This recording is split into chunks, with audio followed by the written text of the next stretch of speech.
reeds genoem het, is een van die belangrikste take van die Heilige Gees om te sê, kyk daar is Jesus Christus, die gekruisigde en opgestane Here, dien hom.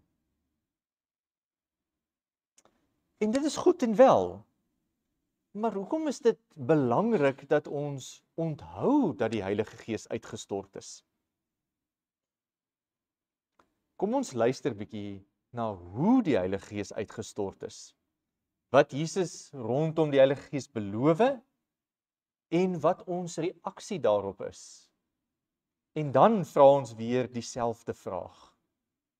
Miskien verstaan ons dan beter waarom ons jaarliks ook die uitstorting van die Heilige Gees vier en herdenk. Ons eerste gedeelte kom uit Handelinge hoofstuk 2.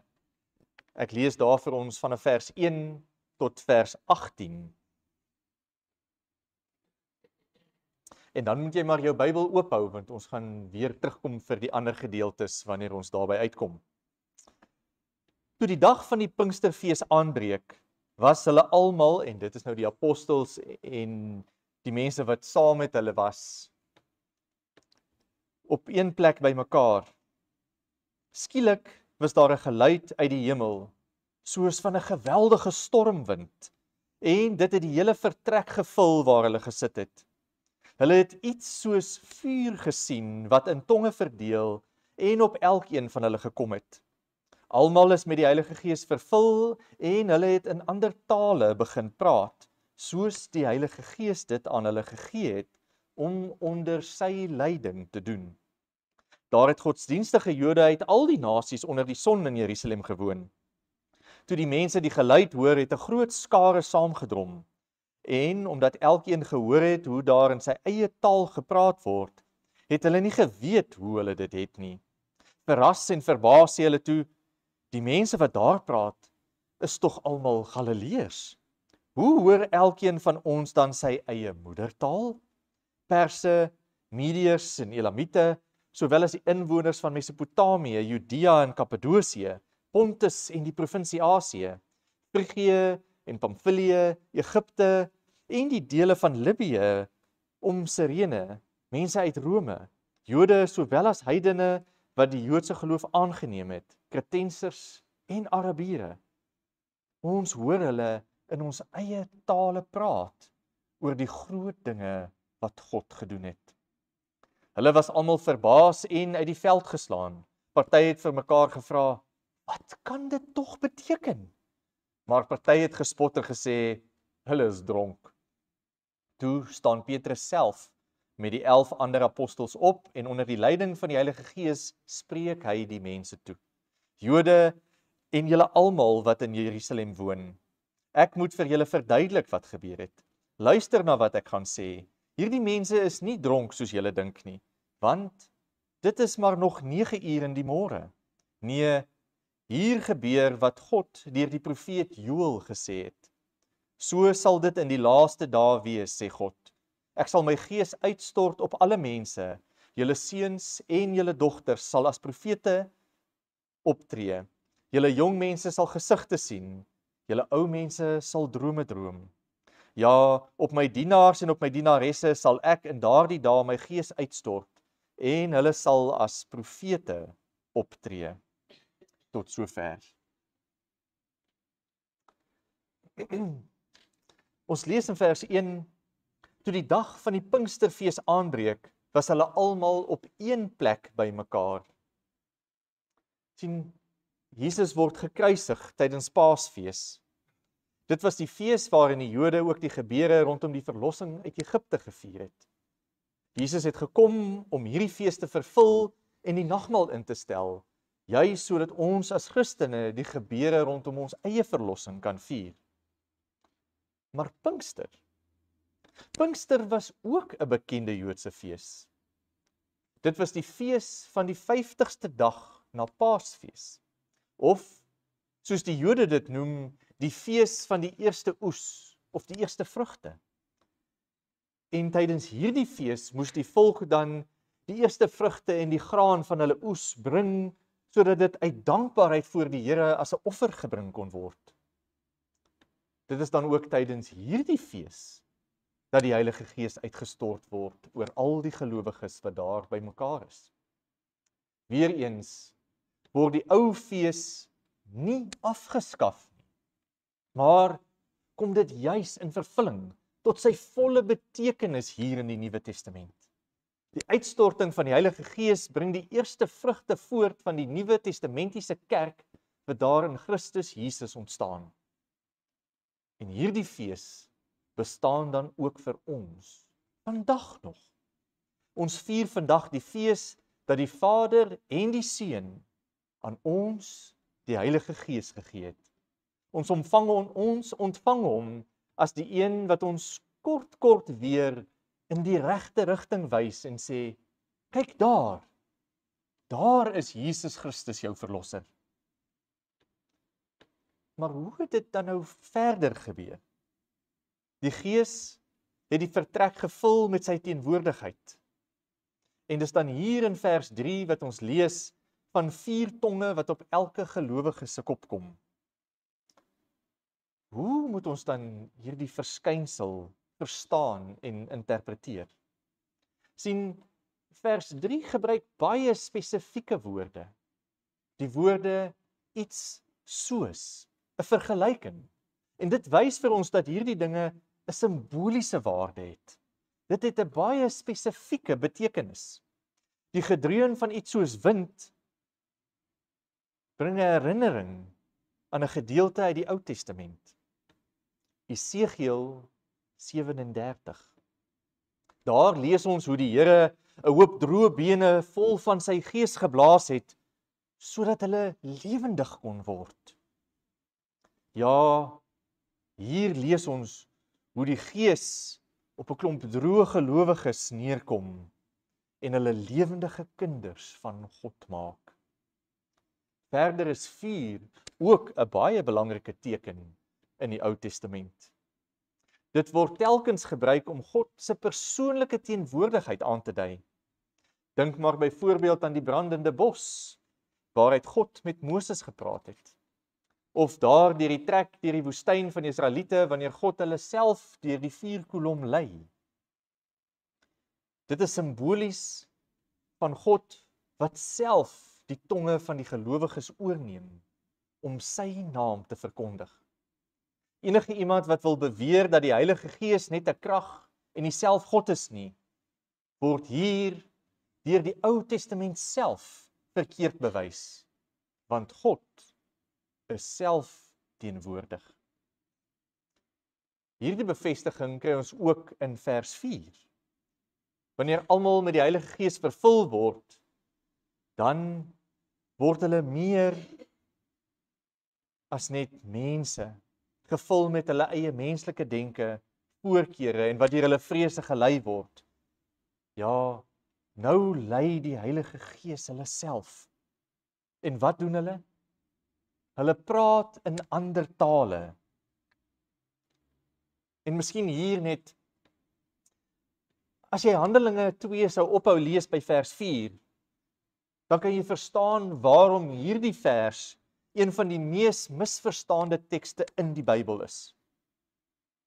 Want as jy hier ophou lees, dan kan jy nie anders as om te dink dat om vervul te wees met die Heilige Gees gepaard gaan met die spreek in tale nie. Maar let op, dat hier staan nie net dat hulle in 'n gebrabbel van onverstaanbare woorde uitgebars het nie. Nee, ons hoor dat hulle in ander tale gepraat het onder leiding van die Heilige Gees. En wat het ons nou gesê is die groot werk van die Heilige Gees nou weer? Die belangrikste taak? Om vir ons te sê, kyk daar is Jesus Christus, volg hom. En is dit nie presies wat hier in Handelinge 2 gebeur met die disippels nie? As geesvervulde gelowiges is dit presies wat hulle doen. Hulle babbel nie 'n klomp onverstaanbare nonsens nie. Luister wat sê vers 8. Perse, Mediërs, mense van Pontus, Pamfilië, Egipte en al die bekende dele van waaraf daar Jode gekom het vir hierdie fees. hoor hulle eie moedertaal. Ja, en wat hoor hulle in hulle eie moedertaal? Die groot dinge wat God gedoen het. Hulle het gehoor hoe dat die Heilige Gees met elkeen in sy eie taal sê, kyk, daar is Jesus Christus. Hy is God. En hierdie is die groot dinge wat hy gedoen het. Maar hoekom dring die Heilige Gees hulle dan tot hierdie skouspel in die ope, wat die mense baie verbaas laat en hulle selfs laat bespot? Dit klink tog nie na 'n manier waarop die Here werk nie. En tog is daar 'n rede. Maar om dit te kan verstaan, moet ons weer teruggaan na die Bybel toe. Kom ons blaai net so 'n bladsy of wat terug na hoofstuk 1 van Handelinge. Ek lees daar vir ons die eerste 8 verse. En hier het ons vir Lukas aan die woord. My eerste boek, Theophilus, het ek geskrywe oor alles wat Jesus gedoen en geleer het, van die begin af tot op die dag van sy hemelvaart. Hier is natuurlik 'n verwysing na die evangelie van Lukas. Voordat hy in die hemel opgeneem is, het hy deur die Heilige Gees bevele gegee aan die manne wat hy as apostels uitgekies het. Na sy dood het hy aan hulle met baie onbetwisbare bewyse ook getoon dat hy lewe. In die loop van 40 dae het hy by verskeie geleenthede aan hulle verskyn en met hulle oor die dinge van die koninkryk van God gepraat. Terwyl hy 'n keer saam met hulle aan tafel was, het hy hulle beveel: moenie van Jerusalem af weggaan nie, maar bly wag op die gawe wat die Vader beloof het, soos julle van my gehoor het. Johannes het wel met water gedoop, maar julle sal binne 'n paar dae met die Heilige Gees gedoop word. Toe hulle 'n keer weer bymekaar was, het hulle vir Jesus gevra: Here, is dit nou die tyd dat u die koninkryk vir Israel weer gaan oprig? Hy het hulle geantwoord: dit is nie vir julle om die tyd en omstandigheid te weet wat die Vader in sy eie mag bepaal het nie. Maar julle sal krag ontvang wanneer die Heilige Gees oor julle kom, en julle sal my getuies wees in Jerusalem, sowel as in die hele Judea en in Samaria en tot in die uithoeke van die wêreld.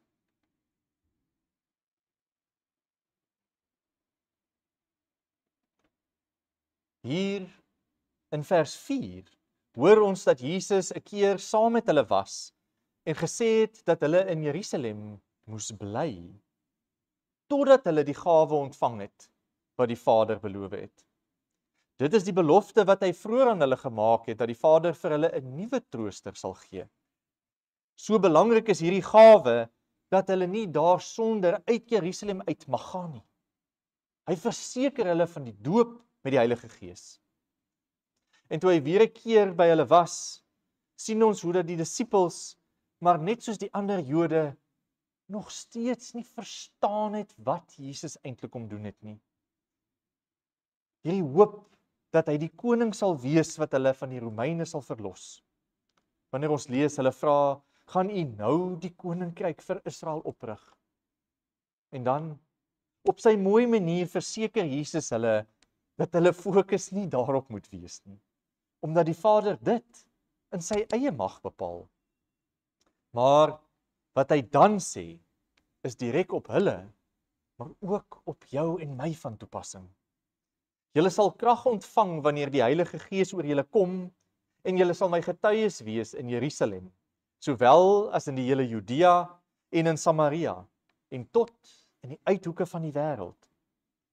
En dit is presies wat hier met die uitstorting van die Heilige Gees gebeur. Bang mensies wat bo in 'n vertrek vir die kwaaie Romeinse regering en die bose Jode wegkruip, kom in die oopte en verkondig kliphard die evangelie van Christus. Hierin kan ons die ware vrugte van Pinksteroes sien. Die eerste gelowiges begin om getuies te wees, daar in Jerusalem. Hulle het die krag ontvang om gehoorsaam te wees aan Jesus se opdrag om van hom te getuig. Verstaan jy wat hierdie wonderlike gebeurtenis vir jou en vir my beteken? Dit beteken dat ook jy en ek hierdie getuienis gehoor het. Ja, die Here sorg self dat sy belofte gestand doen. En hier waar ons in die uithoeke van die wêreld woon, hoor ek en jy die groot dade van God in Jesus Christus. Is dit nie wonderlik om te mag weet dat ons God so magtig is, dat hy profeseë wat in die Ou Testament gemaak is, vandag in en deur jou en my laat waar word nie. Ja, wonder jy oor wonderwerke? Kyk na jou eie geloof. Is dit nie wonderwerk genoeg nie? Petrus praat daarvan as hy sy Pinkster toespraak lewer. Hy haal die profeet Joël aan wat voorspel het dat God sy gees sal uitstort in hierdie dae en dat ons deel aan hierdie uitstorting van die Heilige Gees. Ons het gehoor dat die Gees oor almal gekom het en ons glo dat 'n uitverkorene van God die Gees ook met sy doop ontvang. Daarom is dit nie nodig dat 'n mens weer en weer die doop met die Heilige Gees op iemand afbid nie, want die Heilige Gees kom in sy totaliteit wanneer hy uitgestort word in jou. Hoe werk hy dan nou kragtig in ons? Nie deur ons te laat omslaan en rondrol, of ons uitbundig te laat skreeu en onverstaanbare brabbeltaal te laat praat nie. Nee, hy werk deur sy woord. Hy maak dit vir ons duidelik. Hy wys vir ons Jesus Christus as verlosser uit, en dan maak hy vir jou en vir my getuies daarvan. Ja, die gereformeerde geloofspilare waarop hervormde gereformeerdes wêreldwyd oor hulle geloof bou, is nie bekend vir ons klem op die Heilige Gees nie. En tog is die Heilige Gees 'n onmiskenbare, met 'n prominente plek in dit wat ons glo. Beleef jy ook hoe dat die Heilige Gees daar in jou oor fluister, partykeer jou kop so bietjie draai en vir jou wys, kyk daar is Jesus. Dit is egter moeilik om die Heilige Gees te hoor, veral wanneer jy dalk so bietjie aangeklam is, of wanneer jy saam met die manne op die verkeerde plek gaan partytjie hou. Wanneer jy vergeet dat rugby net 'n spel is, of wanneer jy dalk iemand so bietjie indoen wanneer jy besig is met 'n besigheidstransaksie. En juist daarom is dit nodig dat ons lewe sal toets of ons die vrug van die Gees dra, soos ons lees in Galasiërs 5. Nederigheid, geduld, vriendelikheid, getrouheid, selfbeheersing. Ja, liefde vir jou naaste, soos vir jouself. Ons kan nie beweer dat ons gelowige kinders van God is, as die vrug van die Gees nie onder ons sigbaar is nie. Hoe lyk dit wanneer die gemeente van die Here in en deur die Heilige Gees lewe? Wel, kom ons kyk wat sê die woord. Ons lees weer uit hoofstuk 2, hierdie keer vanaf vers 37 tot 47.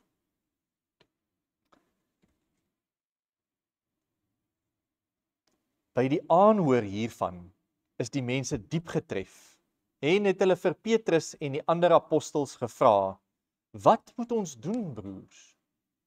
Hierdie aanhoor van hulle is dan natuurlik nou juis die gesprek, ek bedoel, die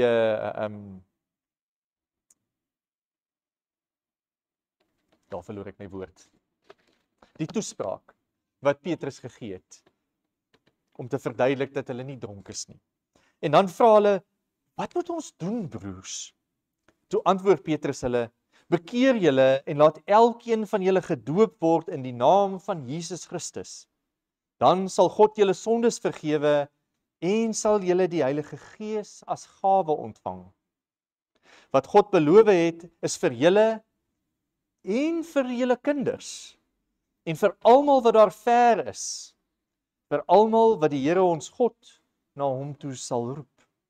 Met nog baie ander woorde het Petrus getuig en hulle aangespoor. Laat julle red tussen hierdie ontaarde mense uit. Die wat sy woorde aangeneem het, is gedoop. En omtrent 3000 mense is op daardie dag by die getal van die gelowiges gevoeg. Hulle het hulle heelhartig toegelê op die leer van die apostels en die onderlinge verbondenheid, die gemeenskaplike maaltyd en die gebede. Die apostels het baie wonders en tekens gedoen en dit het almal met diep ontzag vervul. Al die gelowiges was eensgesind en het alles met mekaar gedeel. Hulle het hulle grond en besittings verkoop en die geld aan almal uitgedeel volgens elkeen se behoefte. Hulle het almal elke dag getrou by die tempel bymekaar gekom, van huis tot huis die gemeenskaplike maaltyd gehou, hulle kos met blydskap en in alle eenvoud geëet en God geprys. Die hele volk was hulle goedgesind en die Here het elke dag mense wat gered word by die gemeente bygevoeg.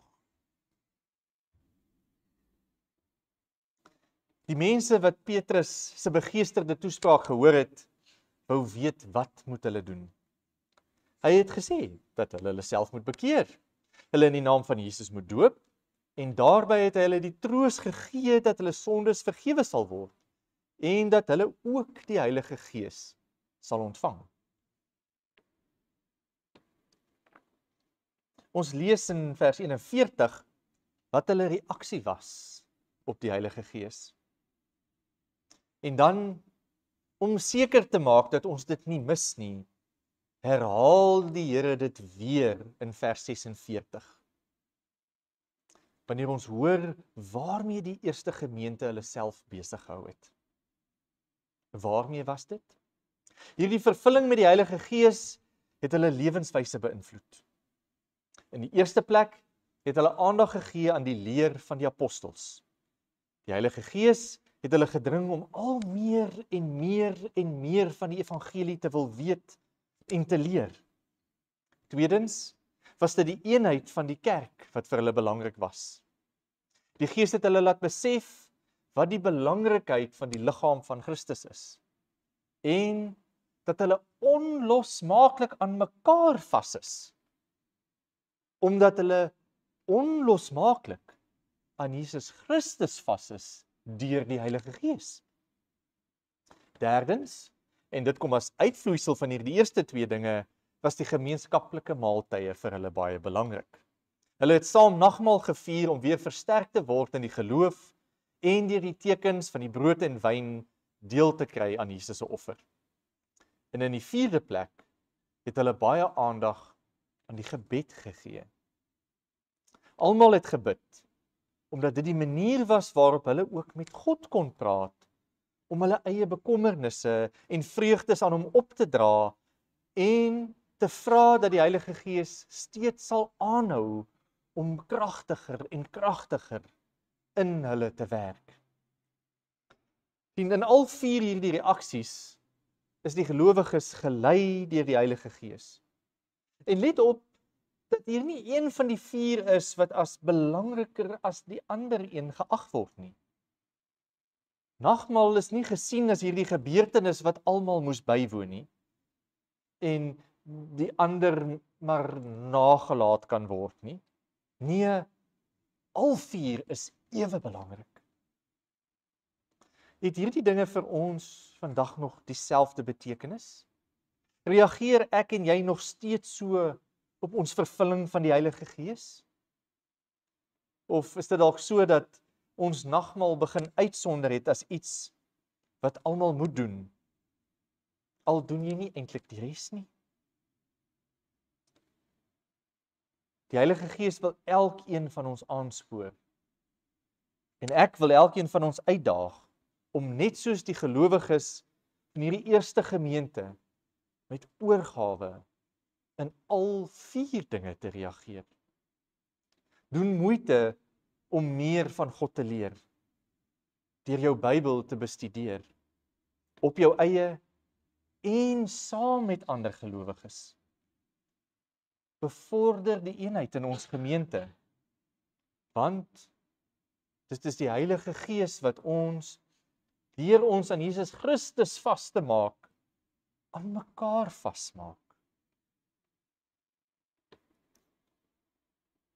Geniet die fees van die Heilige Nagmaal, saam met jou medegelowiges, en word so in jou geloof versterk.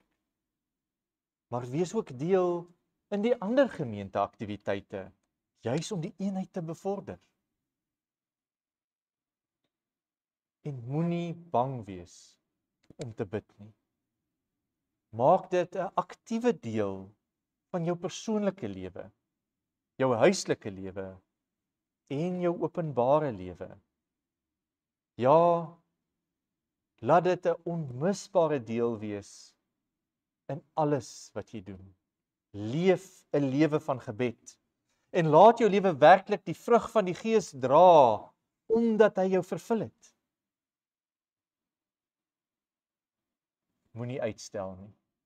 Kom ek en jy, elkeen persoonlik, bid sommer nou, onmiddellik hier saam.